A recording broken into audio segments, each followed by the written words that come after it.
Hoje recebemos aqui, né, João?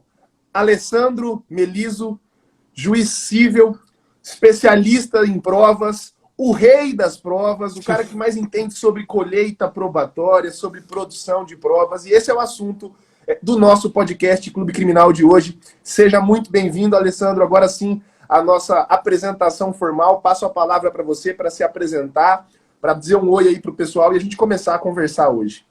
Poxa, que coisa maravilhosa, hein? Quantas oportunidades, hein? Criminal na Prática, Thiago Buni, João Ricardo, o próprio Rodrigo Alvarez, proporcionando aos operadores do direito, né?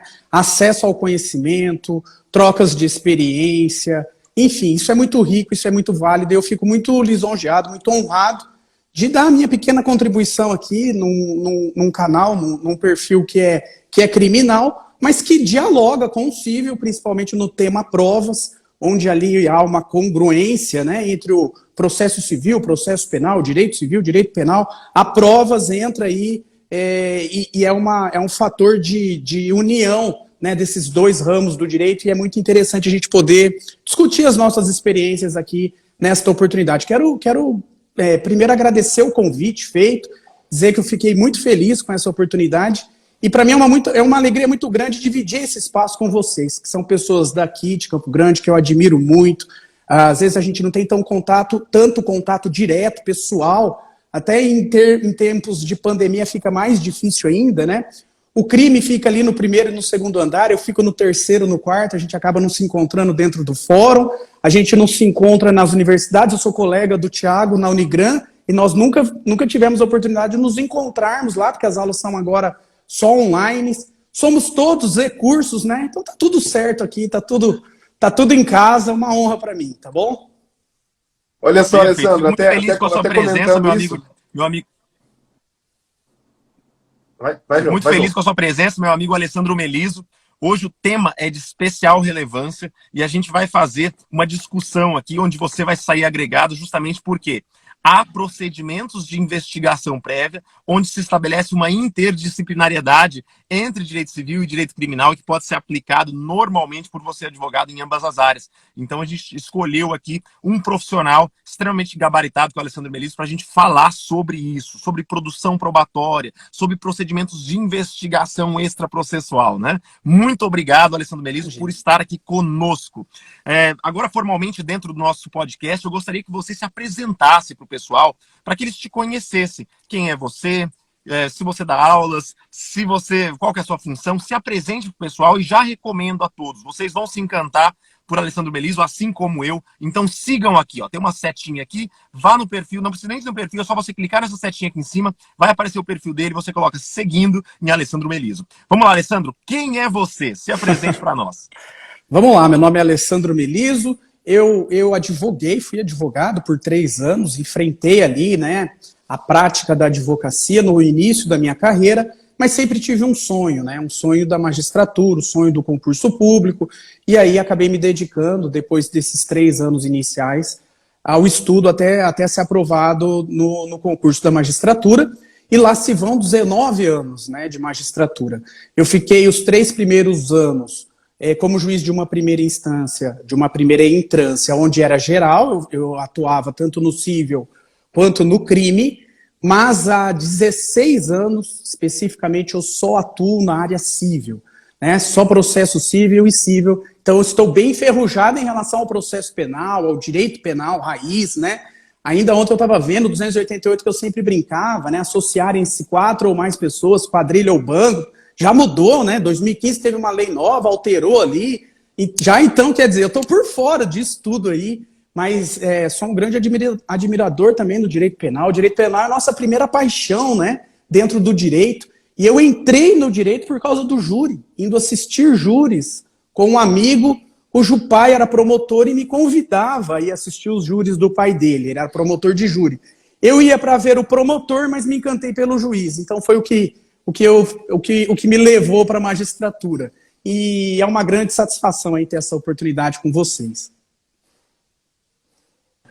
Show de bola. Olha só, até antes, João, da gente entrar no assunto de produção de prova, de investigação, eu quero falar que nós, advogados criminalistas, precisamos conhecer muito o Código de Processo Civil, que é a zona de trabalho do Alessandro, por várias razões, e talvez uma delas interessante relacionada à produção de prova, é que aquele princípio do livre convencimento motivado que a gente tem no Código de Processo Penal, no artigo 155, ele foi abandonado pelo Código de Processo Civil, né, pelo menos na literalidade do texto, com o CPC de 2015, porque o artigo, eu até fui buscar aqui, eu não tenho ele de cabeça, o 371, ele fala só na formação do convencimento vinculado à prova produzida. E eu queria ouvir de você, Alessandro, porque isso é algo que toca muito a gente nos processos criminais. Poxa, tudo bem, o livre convencimento motivado aqui, até para uma parte acadêmica, assim, né? O livre convencimento motivado, ele surge como uma superação da prova tarifada, né?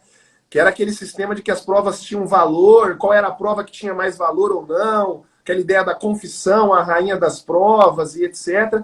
E o livre convencimento motivado vem como uma superação de tudo isso. Olha, o juiz vai apreciar todas as provas, não tem prova que tem mais valor do que outra, mas ele vai ter que motivar, fundamentar.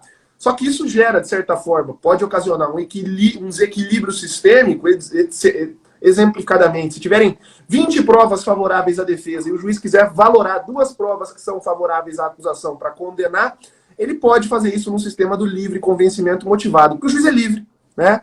Porque o juiz é livre. O que você sentiu na prática já, Alessandro, de alteração no processo civil com essa mudança, com esse abandono do livre convencimento motivado? A gente sabe que o Lênio Streck foi um grande crítico disso aí, foi uma das pessoas que participou falando muito disso. Na prática, isso já gerou algum efeito? O que você vem sentindo? Porque às vezes no criminal a gente fica muito apaixonado e fala, nossa, a gente quer uma evolução também para um sistema do convencimento motivado, deixando de lado essa liberdade na apreciação da prova. Mas será que isso na prática faz tanta diferença? Essa é uma curiosidade que eu tenho, que eu queria ouvir de você. Nossa, faz muito, né? E esse é um tema muito pouco explorado ainda na nossa doutrina, muito pouco explorado na prática jurídica, né? Não se questiona como que o juiz valora a prova no caso concreto.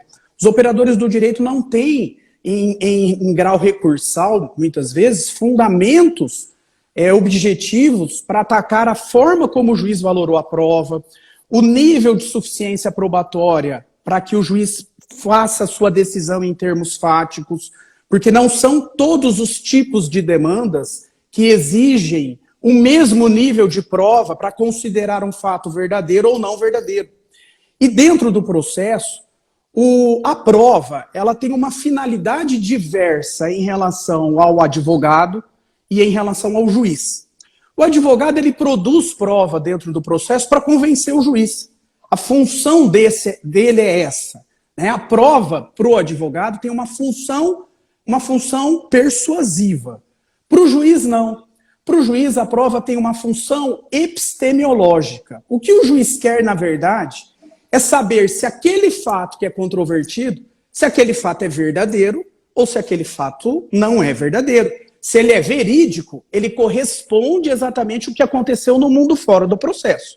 Se ele é inverídico, é porque ele não aconteceu fora do processo.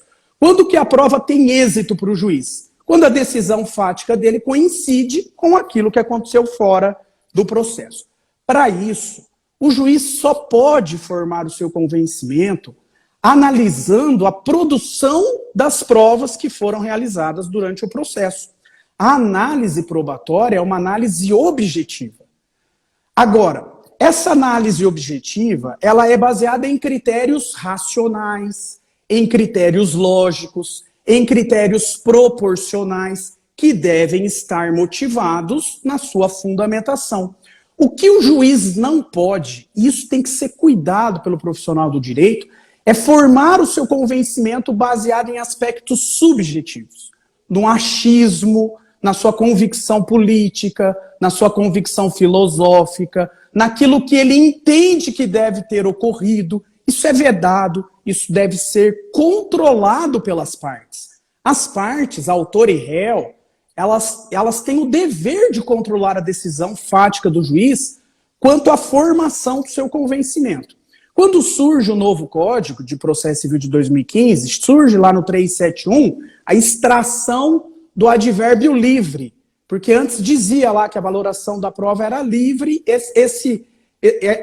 essa palavra foi extraída. E aí surgiu uma teoria doutrinária, capitaneada pelo professor Lênin Strello, dizendo, olha, o princípio do livre convencimento motivado está extirpado do nosso ordenamento jurídico processual. O juiz, ele não tem nenhuma discricionariedade para valorar a prova. Bom, será que é isso mesmo, né? Porque por mais técnico que o juiz seja, por mais objetivo, por mais racional, por mais lógico, um mínimo de critérios discricionários ainda tem. E essa discricionariedade, ela tem que estar fundamentada na sentença justamente para ser objeto de controle. Quando eu fundamento um determinado fato, considerando ele verdadeiro ou falso, baseado em elementos de prova, eu tenho que justificar por que a prova produzida por uma parte me convenceu e por que a prova produzida em sentido contrário pelo adversário não me convenceu. Quando eu faço isso, eu cumpro o exercício de motivar de forma racional, lógica e objetiva. Aí tem fundamento. O que não pode é um juiz formar o seu convencimento em sentido contrário à prova que foi produzida, não analisando as credibilidades das provas, não analisando todo o arcabouço de provas que foi produzido no processo. E esse é um outro ponto importante. O juiz ele não pode fundamentar a sua convicção baseado só nas provas que foram suficientes para formar o seu convencimento. E nas que não foram? Essas também têm que ser valoradas, essas também têm que ser analisadas na sentença. Se eu tenho 2 depoimentos testemunhais, uma testemunha arrolada pela acusação, outra pela defesa, são testemunhas que vão depor sobre um mesmo fato controverso, e os depoimentos são em sentidos antagônicos, por que uma levou o convencimento do juiz e por que a outra não levou? Isso tem que estar na motivação. Agora, isso aí retira... Aí o 489 é muito importante também, sim, né? O 489, parágrafo 1º. Eu não sei se você sabe, Alessandro, olha só. A gente teve com a última reforma do Código de Processo Penal, tamanha a importância do 489 para todo o ordenamento jurídico, a última reforma do Código de Processo Penal, a Lei 13.964 de 2019, o pacote anticrime, ela trouxe o 489 para dentro do CPP. A gente tem um artigo que ele é a cópia literal do 489, que é o 315, parágrafo 2º, ipsis literis. É a mesma coisa, não muda uma vírgula. A gente tem o distinguish, o overruling, e a gente tem esse ponto, os incisos são até os mesmos. Esse ponto no inciso 4 lá que fala que o juiz precisa enfrentar todos os pontos, todos os argumentos, todas as provas, todas as motivações, etc. Eu acho que só o 371 não seria suficiente sem o 489. Sim, né? Sem dúvida. Tudo se extrai da fundamentação. As razões de valoração estão ali, né? Exatamente. E elas devem ser objetivas, devem ser baseadas em critérios racionais, lógicos. A mesma forma que eu avalio, que eu analiso uma prova, é aquilo que é o senso comum, aquilo que decorre do comum das coisas. Se eu estou, por exemplo, entre uma prova científica que comprova 99,99% de que uma determinada pessoa é o pai biológico de outra, e no sentido contrário, eu tenho uma testemunha dizendo que aquele mesmo suposto pai nunca praticou uma relação sexual com a mãe, eu tenho que valorar as duas provas e num critério lógico, objetivo e racional, a prova científica tem muito mais valor, credibilidade, do que a prova testemunhal. Então a minha decisão só pode ser nesse sentido, né? E essa análise que é feita pelo senso comum, baseada em critérios racionais e lógicos, é que o juiz deve fazer no caso concreto. Rodrigão, bom dia. Bom dia. Estava na custódia, terminou agora. Beleza. Tudo certo, Rodrigo? Maravilha. Beleza, bom demais certo. Acompanhando aqui esse pedaço. Outro tema bastante interessante, Alessandro, e acho que esse era o objeto principal nosso dessa live de hoje, né? Só falando pro pessoal, para você, às vezes, ficar mais fácil de enxergar todos nós, né? Mesmo mantendo os comentários, é só você dar um clique na tela da live, assim, só clicar seu dedo no meio da tela da live, que os comentários eles abaixam um pouquinho e aí você consegue enxergar todo mundo. Bom, tema hoje, né, pensar num procedimento preparatório, prévio de investigação para os processos, né? Pensando no processo criminal, Alessandro, a gente tem sempre o inquérito policial, que é um procedimento preparatório de investigação, entre aspas, imparcial, neutro, feito por um órgão que não necessariamente é parte na relação processual, mas a gente vê cada vez mais, é crescente isso, na maioria dos processos que eu atuo aqui no escritório, a investigação não ficou a cargo da polícia, fica a cargo do Ministério Público, que vai ser parte na relação processual, o PIC, né, Procedimento Investigatório Criminal, o MP investigando cada vez mais forte isso. E com esse debate, com essa possibilidade, surge cada vez mais o debate da possibilidade de uma investigação defensiva. Hoje a gente tem um provimento da OAB, não temos isso em lei, mas temos um provimento da OAB, 188, que autoriza a investigação defensiva e autoriza ela para qualquer nicho. Ela poderia ser possível, inclusive, em processos cíveis. No sistema norte-americano, a investigação defensiva ela é, inclusive, muito debatida nos processos cíveis, né? Ali que surge discovery, disclosure e todas essas possibilidades de exigência de compartilhamento da prova entre todas as partes e etc. Quero ouvir de você como é que você pensa nisso, se você vê isso ser utilizado em processos cíveis, para a gente também dar a nossa contribuição, para a gente também pensar o que a gente acha no processo criminal. Porque você falou algo muito importante, algo que me tocou. É difícil ouvir isso de um juiz criminal. A prova é aquilo que é produzido no processo e etc. A gente tem lá no CPP um artigo que diz isso, que até dá nome diferente para aquilo que é produzido no inquérito policial, né? O CPP fala no artigo 155 que a prova é aquilo que é produzido em contraditório judicial, que o juiz não pode valorar a decisão dele isoladamente nos elementos informativos, dá até outro nome. Elementos informativos é aquilo que é colhido na fase de investigação, que deveria servir para subsidiar uma denúncia só, o elemento informativo, justamente pela falta de contraditório, né? Então eu quero ouvir de você, o que você acha desses procedimentos prévios de investigação e etc., porque eu percebo que no processo civil, justamente por ele não ser antecedido do inquérito policial, o respeito à prova produzida em contraditório é muito maior do que no processo penal. Quero te ouvir.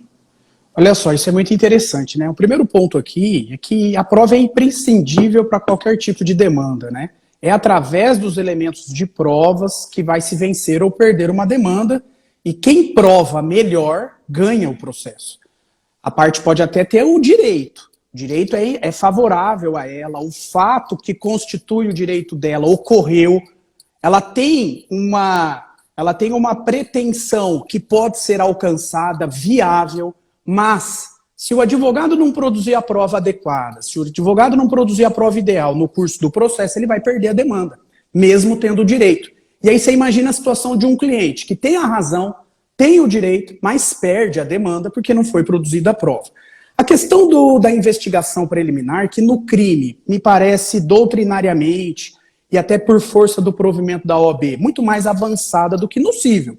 No cível, essa questão se discute de uma forma muito tímida. Na prática, eu não vejo produção prévia de provas para justificar o ajuizamento de uma demanda. Isso foi um pouco agora amenizado com a probabilidade, com a possibilidade que o Código conferiu de se ajuizar uma demanda específica, Tiago, uma ação cujo objeto é a produção da prova. Uma ação probatória autônoma sem o requisito da urgência. Com o requisito da urgência sempre existiu. Se a prova tem um perigo de perecer, eu posso antecipar a produção da prova agora e aí eu ajuizo a ação principal e me utilizo dessa prova na ação principal. Isso sempre existiu, foi a produção antecipada cautelar de provas. O que o Código traz de novo, o CPC? Você tem o direito fundamental de produzir a prova. E esse direito é tão fundamental que você pode ajuizar uma ação própria para isso, independentemente do perigo da prova, independentemente da urgência, através de uma ação probatória autônoma. Mas é um mecanismo judicial. O que eu quero trazer aqui para o debate, para a gente poder trocar uma ideia, é aplicar o provimento 188 na esfera civil. Por que não o advogado ter uma gestão privada de provas e produzir provas pré-processualmente com um efetivo contraditório oportunizado ao futuro adversário para que essas provas produzidas possam instruir a petição inicial e, claro, potencializar o recebimento da inicial, a concessão de uma medida liminar, a antecipação de um provimento e, claro, aquilo que foi produzido antes para fundamentar o ajuizamento da ação pode ser, durante o curso do processo, feitas novas provas. Não impede a produção da prova judicial. O juiz ele forma o seu convencimento pelo conjunto probatório. Quanto mais provas instruem o processo, melhor para a formação do convencimento do juiz. Portanto, as provas produzidas nesse procedimento investigativo preliminar, defensivo, colocamos o nome que se queira dar a ele, que a parte tem a gestão privada de produzir, quando essa prova ingressa no processo, ela já dá elementos para o juiz tomar uma decisão em cognição superficial, numa tutela provisória, por exemplo. Mas, claro, essas provas que foram produzidas fora serão confirmadas, ratificadas, complementadas por outras produzidas dentro do processo, que vai ampliar a espécie de conhecimento que o juiz vai ter sobre um determinado fato, dar mais elementos para o juiz formar a sua convicção e potencializar a chance de vencer a demanda. Eu sou totalmente favorável à produção da prova pré-processual. Eu acho que isso é uma inovação que nós, operadores do direito na área civil, temos que começar a pensar. E o provimento 188 pode ser um parâmetro de atuação nesse sentido. E olha só, Alessandro, você chamou a atenção, né? Eu fui até olhar aqui no provimento 188, porque eu falava, cara, eu lembrava alguma coisa assim. O que eu vou fazer para produzir essa prova no âmbito civil, né? Essa provocação que você fez. Porque o próprio provimento, a OAB, quando fez isso, o reclamo era tão grande da advocacia criminal, e isso é comprovado por você na prática, porque você falou que poucas vezes vê isso no âmbito civil, que o artigo 3º coloca lá o provimento só para atos de natureza criminal. Só para atos de natureza criminal. Então, é muito doido isso, né? Mas ele dá uma brechinha aí, Thiago. Ele fala assim, a investigação defensiva sem prejuízo de outras finalidades. Então, quer dizer, o rol não é um rol fechado. Não é um rol taxativo, é um rol aberto. Então, analogicamente, nada impediria que se tivesse um procedimento investigativo nesses termos para a esfera civil. Até porque, né, é muito comum isso no âmbito da revisão criminal, é um procedimento pouco utilizado. Eu tenho um caso aqui no escritório que a gente está prestes a utilizar isso, e não é nem para revisão criminal, que é a ação de justificação, né, que antes vocês tinham lá no CPC, era 861, hoje é a produção antecipada de prova aqui do 381, e a gente utiliza dele, do 381 parágrafo 5º, para fazer o procedimento de prova criminal antecipadamente. Isso é muito incomum.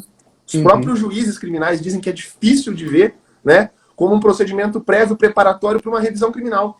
E eu tenho um caso aqui no escritório, que o caso está em segunda instância, e a gente pediu a produção de provas em segunda instância, porque depois da condenação, o sujeito não acreditava na condenação, não acreditava no fato, a família também não. Depois da condenação, o fato estourou numa reportagem, várias pessoas procuraram eles, falaram, olha, a gente quer te ajudar, a gente sabe o fato, a gente conhece, a gente estava na data, sabe que não foi isso que aconteceu. Ele pegou declarações dessas pessoas, a gente juntou, e no CPP tem uma previsão de produção de provas em segunda instância, no 616 do CPP, né? É bastante difícil achar jurisprudência favorável, mas é porque muitas vezes os advogados não sabem usar. Quer tentar fazer uma reinquirição, quer ouvir de novo uma testemunha, e aí é complicado, né? Ouvir de novo uma testemunha, por quê?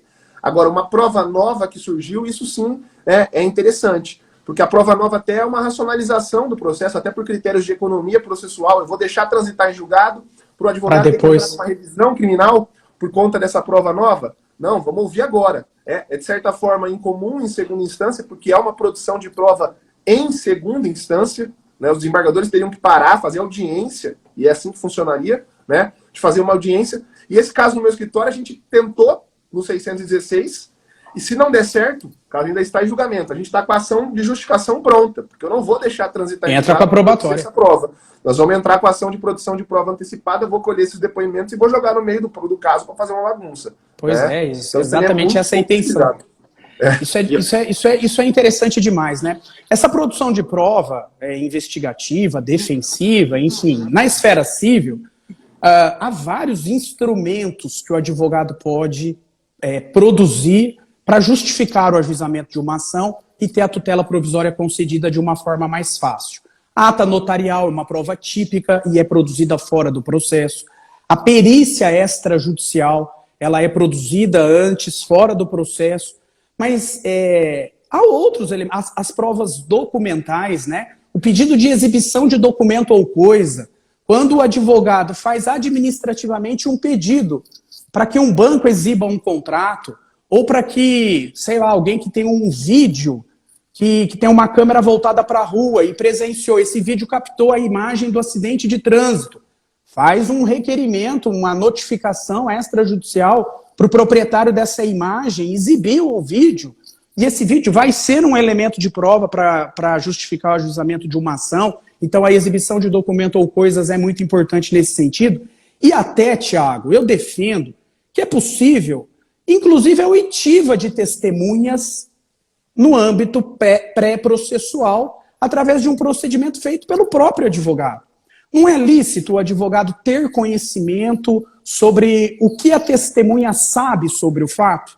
O advogado ele pode, né, ter uma entrevista com a testemunha para justamente ter conhecimento sobre qual é o nível de conhecimento que a testemunha tem sobre o fato.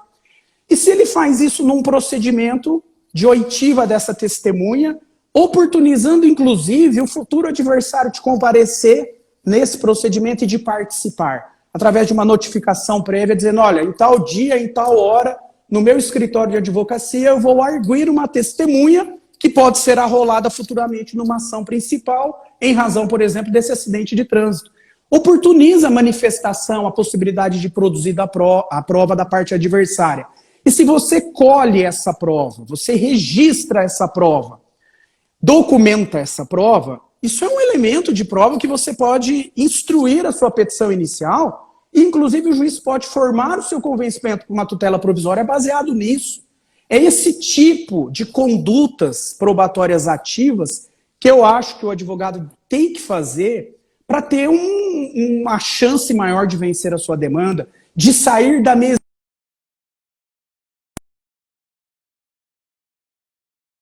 lá na frente. Por que não ouvir essa testemunha agora? Recentemente, logo após o fato, o acontecimento. Por que ouvir essa testemunha daqui 3 anos? Judicialmente, quando chegar 2 anos, quando chegar a fase de instrução. Aí eu tenho o risco da testemunha sumir, eu tenho o risco da testemunha ter as suas percepções não mais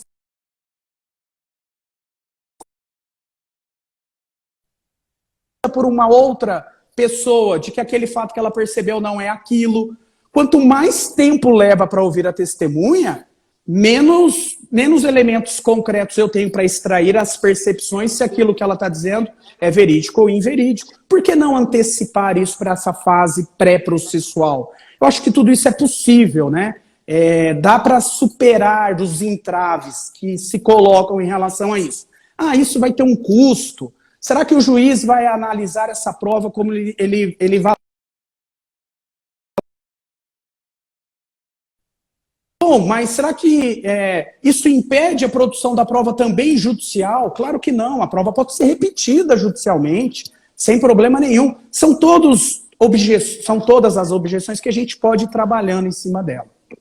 Você sabe, rapidamente, você sabe que há uma discussão muito grande quanto ao provimento 188, porque ele prevê a investigação defensiva, mas ele não tem status normativo, né? Ele não tem status de lei, etc. Então, no projeto de reforma do CPP, que aliás é mais antigo que o do CPC, desde 2010 tramitando no Congresso Nacional, mas ano passado ganhou muita força. Eu falei esses dias numa palestra por que ganhou muita força, porque a lei anticrime, de certa forma, ela saiu um pouco, não era, mas saiu um pouco garantista, e aí com o Congresso Nacional que a gente tem hoje, com aquela bancada da bala, etc. e tal, veio um clamor muito forte para que fosse feita uma reforma no CPP, e ali tem alguns pontos perigosos nesse projeto de reforma, que são bem, que retrocedem bastante no que tange a garantias. E aí tem uma discussão, mas em que pese tem esses pontos, é muito doido, né? No Brasil tem um negócio, rapidinho, fazendo um parênteses, sempre que tem um projeto de lei, vem a bancada de não sei quem, a bancada de não sei de onde, as associações. Aí esse CPP tem tudo para sair de novo um projeto sem pé nem cabeça, né? Porque há pontos para atender a magistratura, há pontos para atender os delegados, há pontos para atender o Ministério Público, há pontos para atender a advocacia. e esses pontos não se comunicam entre eles, né? Quando se senta para fazer um projeto de lei, em vez de se sentar de maneira séria e pensar num código harmônico, né? Pensar que tem que ter uma harmonia no sistema de justiça e não pontos para atender uma classe ou outra, né? E aí saem essas leis sem pé nem cabeça. Mas voltando rapidamente, tem uma discussão muito grande. O Auri, por exemplo, é um crítico. Ele fala, olha, vou produzir uma prova em investigação defensiva e depois essa prova não vai ter valor. E aí o Gabriel Bulhões, que é um dos grandes defensores da investigação defensiva, ele fala, olha, o que a gente tem que se preocupar nesse momento é dar fidedignidade, é dar valor de idoneidade para aquela prova que está sendo produzida. É isso que o Alessandro está falando. Se eu, às vezes, olha só, o Alessandro deu uma ideia que eu nunca tinha pensado. O quesito, a forma de gravar a investigação defensiva, né, não só reduzir aquilo a termo, mas também fazer uma gravação para que a testemunha, né, fique clara que o que está sendo dito por ela aí é o que ela disse realmente, é o que ela falou, que ela não está sendo induzida e etc. Acho muito importante. Uma investigação defensiva que você só reduz a termo o depoimento da testemunha, talvez não tenha tanta idoneidade do que aquela que você grava também o depoimento da testemunha. E a ideia que o Alessandro deu de, quem sabe, notificar.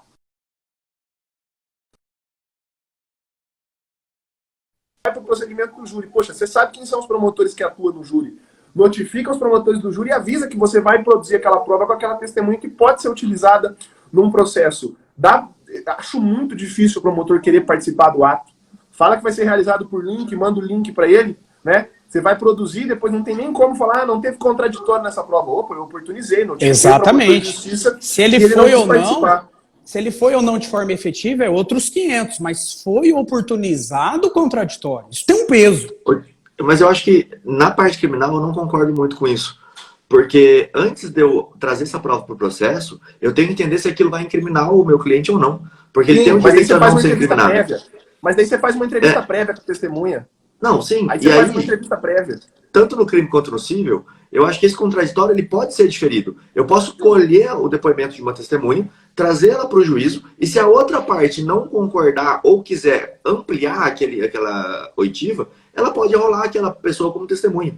Ela pode trazer aquela pessoa para o processo e lá no contraditório falar, olha, peraí, eu não concordo com essa prova que foi juntada, não pelo teor dela, porque eu quero o contraditório. Ótimo. Então traz essa testemunha, o juiz ouve ela no momento mais formal, e aí todo mundo pode perguntar sem problema algum. Agora, se eu trago essa testemunha e a outra parte não reclama dessa prova, no sentido de, olha, eu também quero fazer perguntas, essa pessoa não precisa mais ser ouvida. Ela já trouxe um elemento probatório que pode, lá na frente, ser oportunizado o contraditório. Eu posso arrolar essa mesma pessoa e fazer perguntas para ela, sem problema algum.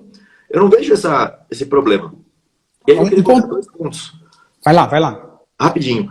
O primeiro deles foi que, dentro da comunidade criminal na prática, a gente tem a sala secreta, que é o momento que a gente reúne ali o pessoal da comunidade para poder fazer perguntas. E tinha uma advogada com o seguinte problema. Olha, eu quero produzir uma prova para fazer uma revisão criminal. O problema é que se eu for fazer isso no âmbito criminal, minha comarca só tem um juiz criminal.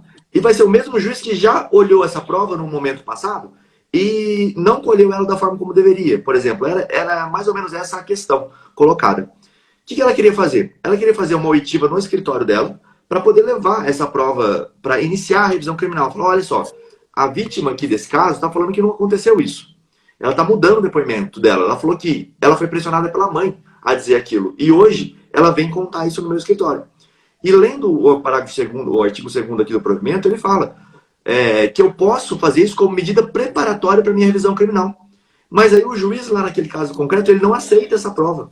E a ideia foi, poxa, então por que você não faz uma ação probatória autônoma para, lá no civil, eu produzir a oitiva dessa pessoa, eu não estou mais no criminal, eu estou no civil, e aí com a oitiva dessa pessoa no civil, eu trazer ela para o criminal. E aí eu queria saber do Alessandro, você acha que tem essa possibilidade, Alessandro, de utilizar a ação probatória autônoma para fazer uma prova no crime? Totalmente possível. O objeto da ação probatória autônoma, que está regulado lá no CPC, no artigo 381 e seguintes, o objeto dela é a produção da prova. O juiz, que é o juiz da ação probatória autônoma, ele não analisa o fato, ele não analisa a prova, ele não decide se aquele fato está provado ou não provado. O juiz, ele é responsável pela regularidade da produção da prova. Produzida a prova, seja qualquer meio de prova, pode ser uma testemunha, um depoimento pessoal, pode ser uma perícia, pode ser uma prova técnica simplificada. Produzida a prova, o juiz homologa. Homologa no sentido de atestar que a prova foi produzida de forma válida, sobre o crivo do contraditório. E a prova é entregue para a parte. O que a parte vai fazer com essa prova, pouco importa. Ela pode não usar a prova, ela pode usar, ela pode levar para o crime, ela pode levar para um outro processo, ela pode levar para a Justiça do Trabalho, para onde ela quiser. A prova foi produzida sobre o crivo do contraditório em jurisdição contenciosa, porque o futuro adversário participa da produção da prova. Participa. Mas aí, nesse ponto, eu tenho que enrolar, então, eu tenho que colocar como parte o Ministério Público? Porque a minha pretensão... Nesse caso, tem que colocar como parte o Ministério Público. Essa prova não vai ser produzida contra o Ministério Público? A prova vai ser produzida contra o Ministério Público. Numa ação em que ele é o titular. Então, ele participa da produção da prova. Alessandro, deixa eu te fazer uma pergunta.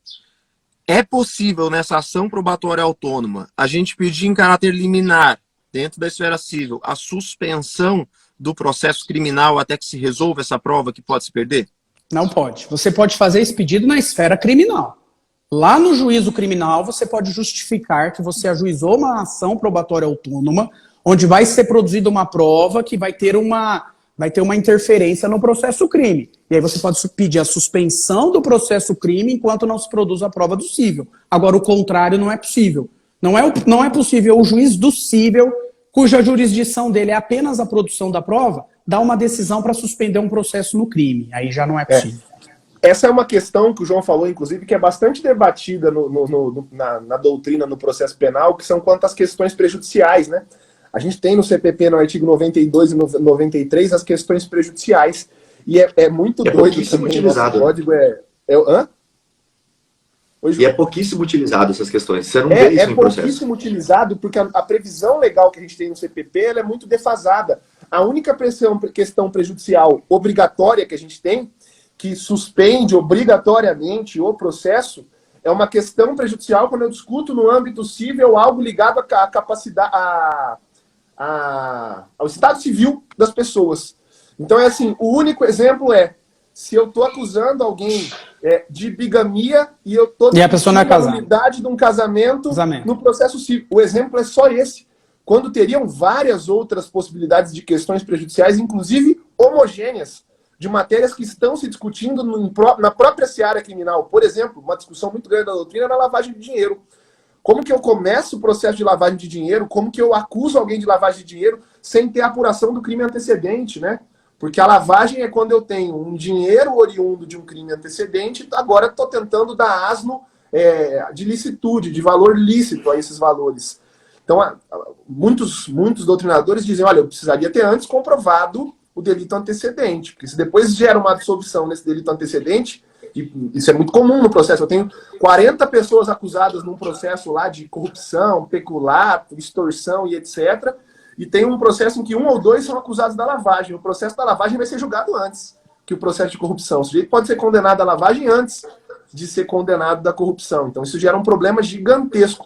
E eu tento provocar em alguns casos meus, olha só que exemplo interessante, Alessandro, relacionado a processo civil. Não deu certo, mas porque a discussão ainda é carente no âmbito doutrinário e, consequentemente, carente também no âmbito processual e prático nosso.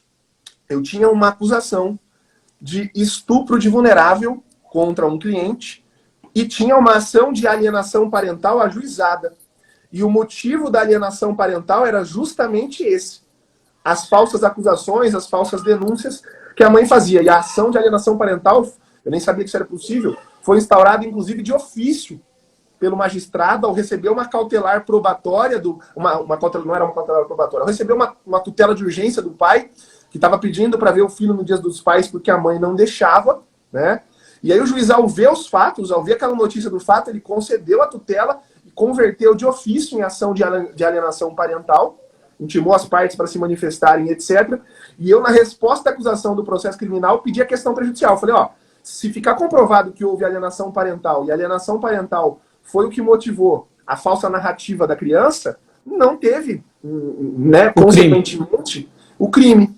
Então a gente precisa suspender esse processo criminal enquanto não tem a apuração no processo civil. Não deu certo, mas foi uma discussão que deu pano para manga, deu resposta de acusação, deu HC, deu um caso bem interessante. Interessantíssimo. Como que é importante, né, ter a técnica, né? A técnica é para identificar os instrumentos que você pode usar em cada caso concreto. A ação probatória é um, o procedimento investigativo defensivo é outro, enfim. Isso aí a gente precisa aperfeiçoar, sem dúvida. E só queria por um ponto. Pode falar, Thiago.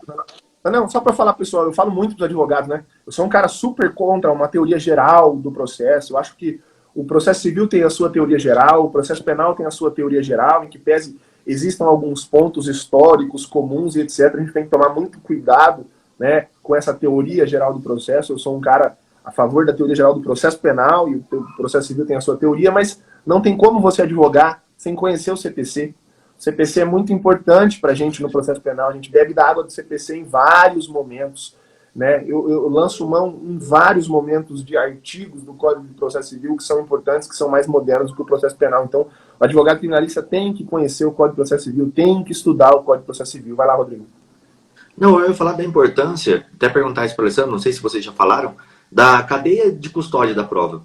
A importância de você poder documentar e dar segurança para o juiz, quando eu faço uma investigação defensiva, de que aquela prova foi colhida, quando ela foi colhida, qual foi o procedimento utilizado, o método que eu utilizei, qual foi a câmera que eu utilizei, as pessoas que estavam na sala, vou fazer uma oitiva de uma testemunha que eu vou filmar ela. Eu tenho que mostrar para o juiz, para ele ficar seguro que aquela prova foi colhida de uma forma em que não houve uma coerção de alguém, que uma não manipulação. Você acha que isso tem interferência, Alessandro, quando o juiz Sim. vai decidir? Se eu mostrar essa cadeia de custódia de prova, como que eu fiz para colher essa prova? Claro, isso tem uma importância muito grande, porque isso dá segurança em relação à forma como a prova foi produzida. E quando a prova foi produzida de uma forma que é prevista na lei, que dá segurança, o juiz tem mais elementos para formar o seu convencimento. No cível, nós discutimos muito a cadeia de custódia dos documentos eletrônicos. E os documentos eletrônicos, está lá tipificado no CPC, os documentos eletrônicos, eles ganham uma importância muito relevante atualmente, né? Porque um aparelho de telefone celular, ele é um instrumento de produção de prova maravilhoso. Você grava o áudio da conversa telefônica, você tem acesso às redes sociais, você tem acesso à internet, você tem acesso a e-mail, você tem fotografias que você tira, vídeos, enfim, tudo isso são elementos de provas que podem ser utilizados no processo judicial de forma válida. Se você junta um print, um vídeo, desde que, claro, né, o vídeo seja gravado num local público, aberto ao público, se você não está aí contrariando o direito de personalidade da outra parte, se você não está ferindo a intimidade, a privacidade, é uma prova lícita. Pode ser usada judicialmente. Agora, tem que tomar cuidado como que se faz a captação dessa prova. Por quê? A prova é válida? É válida. Foi juntado no processo documento eletrônico. Mas o adversário, ele vai ter a oportunidade de fazer a impugnação dessa prova. E quando ele faz a impugnação dessa prova, ele vai alegar que a prova é falsa, ou ele vai questionar a autoria, ou a autenticidade, ou a integralidade desse documento eletrônico. Questiona esses três elementos que constituem a prova documental eletrônica, provavelmente essa prova terá que ser submetida a uma perícia. E dependendo da forma como foi captada, pode ou não a perícia ser realizada. Então a gente tem que ter um cuidado no momento de formar a prova, de fazer a prova. E temos instrumentos que garantem uma perícia futura. Como, por exemplo, fazer a captação dos documentos eletrônicos através daqueles sistemas de proteção da internet, né? Os blockchain. Há vários aplicativos que você contrata o serviço por um valor módico, normalmente R$ 59,00. E quando você contrata esse serviço, o aplicativo, ele permite a você navegar na internet, nas redes sociais, enfim, no mundo virtual. E tudo aquilo que você faz de captação de imagem, de vídeo, de áudio, de telas de computadores, tudo aquilo que você faz a captação, o próprio sistema, ele identifica toda a cadeia de custódia desses documentos eletrônicos. E, ao final, ele extrai um relatório. Esse relatório é a sua prova documental eletrônica. Qual é a vantagem desse relatório quando você faz a captação dessa forma? esse relatório garante que no futuro, se tiver que ser feita uma perícia para comprovar a autenticidade, a integralidade, a autoria, a perícia se realiza. Olha a credibilidade que dá isso para o juiz. Então, tem que ter a técnica de fazer a prova, né, de captar a prova.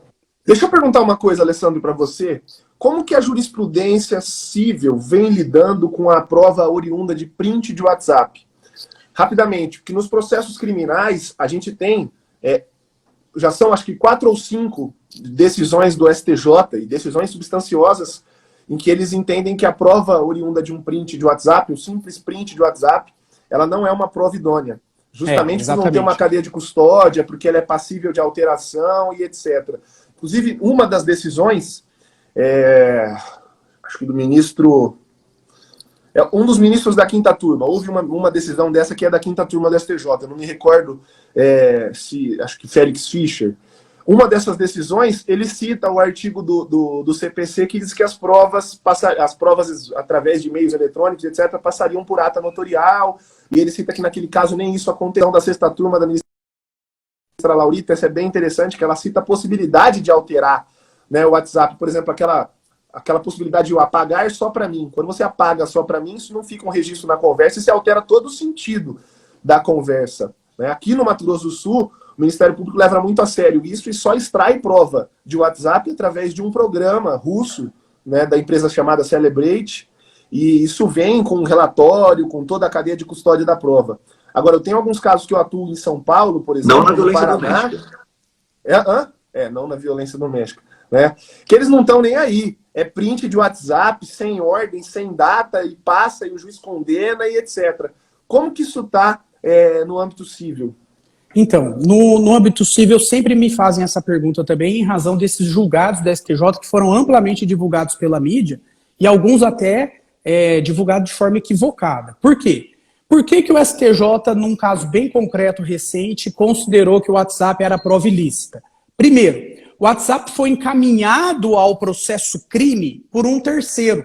Quem captou a conversa do WhatsApp foi um terceiro que fez uma denúncia anônima. E ao fazer a denúncia anônima, encaminhou as mensagens de WhatsApp. Esse era um ponto. Segundo ponto, a intenção da prova aí era para condenar o réu, não era para absolver. E aí a gente sabe, né, que para absolver a prova ilícita pode ser usada. Aí era para condenar. Terceiro, o WhatsApp era o WhatsApp web, que ele extraído do computador de mesa, do notebook, não era do próprio aparelho de telefone celular. E no aparelho de telefone celular, a rede de proteção é maior do que quando é espelhado para o web.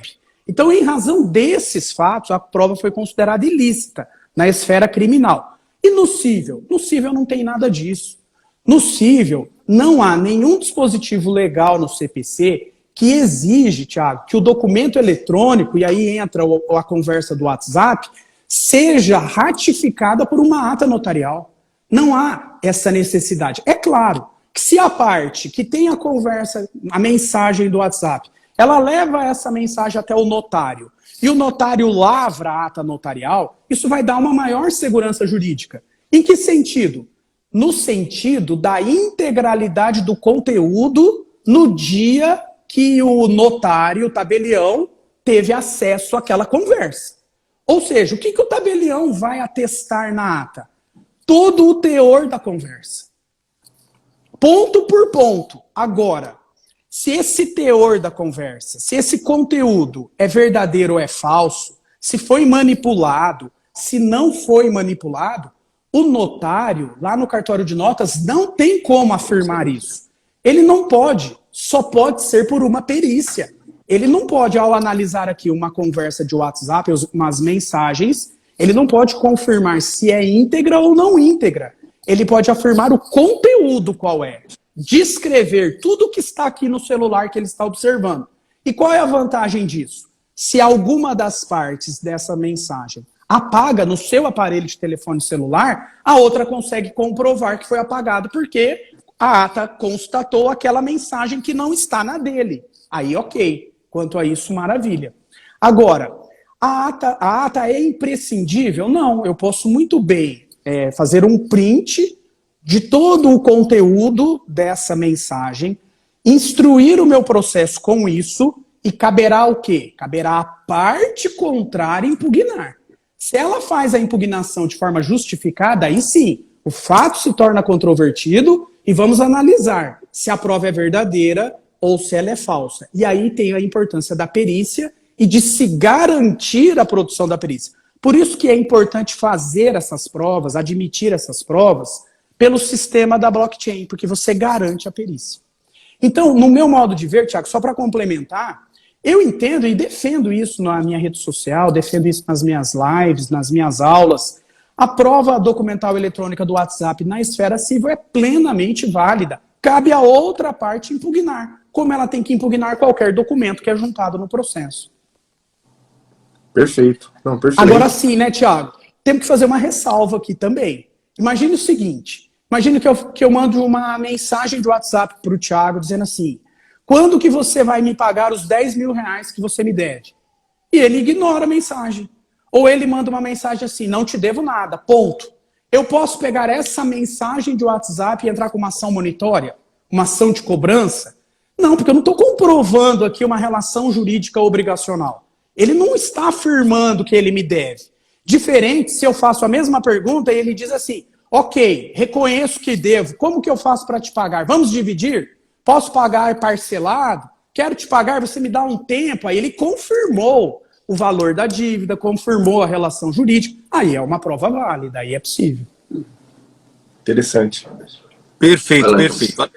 Alessandro Meliso, o meu perfil ele tem um tempo limitado e cai a live logo que dá 1 hora.